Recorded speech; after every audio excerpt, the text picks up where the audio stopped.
पढ़ाते रहे हैं, ठीक है, लेकिन गवर्नमेंट जॉब लग जाने के कारण यहाँ पर आ गए हैं और आप लोगों के बच्चों को भविष्य संभालने का कोशिश कर रहे हैं। इसी प्रकार से हमारे पास एक गणित का टीचर है जो IIT दिल्ली से एमटेक श्री गंभीर सिंह जी अंदर है, क्लास पढ़ा रहे होंगे, जो IIT दिल्ली यानी इंडिया की टॉप मोस्ट इंस्टीट्यूट है जिसमें जाने का बच्चों का सपना रहता है, जिसकी मेरिट बहुत हाई जाती है IIT दिल्ली से। वहाँ से पास आउट है एमटेक में, जो कि आपके बच्चों के लिए प्रयासरत है और उनसे मैं एक्स्ट्रा क्लासेस भी ले रहा हूँ आपके बच्चों के लिए। इस शाम को जो 8वां घंटा है उसमें एक्स्ट्रा क्लासेस IIT की तैयारी कराएं बच्चों को और वो अपना पूरा समर्थन योगदान प्रदान कर रहे हैं। तो हमारे केमिस्ट्री के सर इनके बारे में ये भी आप लोगों को बच्चों को गाइडेंस के बारे में बताएंगे।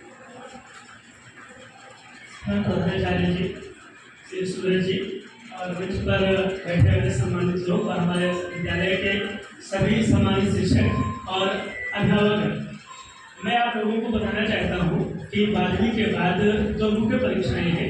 एक परीक्षा है डॉक्टर बनने के लिए और एक दूसरी परीक्षा है इंजीनियर बनने के लिए। अगर आपको डॉक्टर बनना है तो एक एग्जाम होता है नीट का, नेशनल एंट्रेंस एलिजिबिलिटी टेस्ट। इसको बायो वाले बच्चे दे सकते हैं और इसके थ्रू वो MBBS कर सकते हैं, BHMS कर सकते हैं, BAMS कर सकते हैं। एक मिथ रहता है प्रायः कि डॉक्टरी की पढ़ाई में खर्चा बहुत ज़्यादा आता है, ऐसा कुछ नहीं है।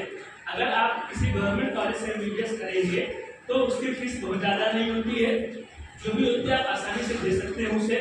उसके अलावा सरकार की विभिन्न प्रकार की स्कॉलरशिप योजनाएं हैं, आपको उनसे मदद मिल जाएगी, तो आपको इसमें चिंता पैसे ही नहीं करनी है।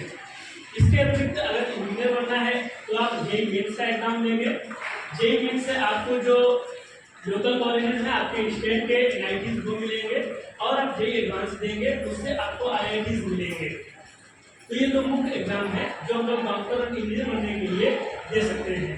एक समस्या रहती है इन सभी परीक्षाओं की तैयारी को लेकर के कि इनकी तैयारी कैसे की जाए।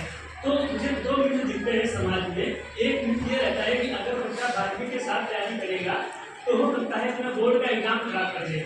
तो ऐसा नहीं है, दोनों एग्जाम का, दोनों परीक्षाओं का पाठ्यक्रम एक ही है। तो अगर आप तैयारी JEE मेन की या तैयारी करते हैं नीट की तो उसका बोर्ड परीक्षा पर कोई गलत प्रभाव नहीं पड़ता है। बशर्ते दोनों परीक्षाओं में सामंजस्य स्थापित किया जाए और दोनों प्रकार के परीक्षाओं की तैयारी ठीक से की जाए, प्रश्नों को लिखने का अभ्यास किया जाए। और दूसरा मिथ ये रहता है कि बताया आपको फीस को लेकर के मैंने, एक ये भी रहता है कि तैयारी करने के लिए हमको बाहर जाना पड़ेगा और बाहर कोचिंग फीस देनी पड़ेगी हमें। ऐसा भी नहीं है, इसके लिए सरकार ने अद्भुत योजना शुरू की है। आप जिसका लाभ उठा करके इन परीक्षाओं की भी तैयारी कर सकते हैं।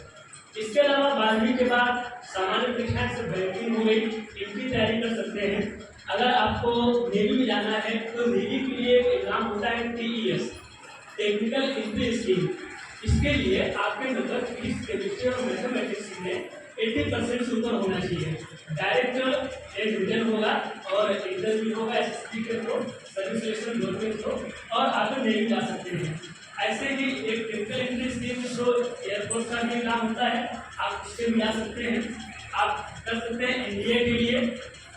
ये सारे एग्जाम आपके अलग अलग परीक्षाओं के स्तर के हैं। तो आप अपने बच्चों में सारी चीज़ों को बताएं और उन्हें मोटिवेट भी करेंगे। अगर उन्हें कुछ जानना हो, पूछना हो तो हम लोगों से आकर के पूछें, संकोच न करें। धन्यवाद।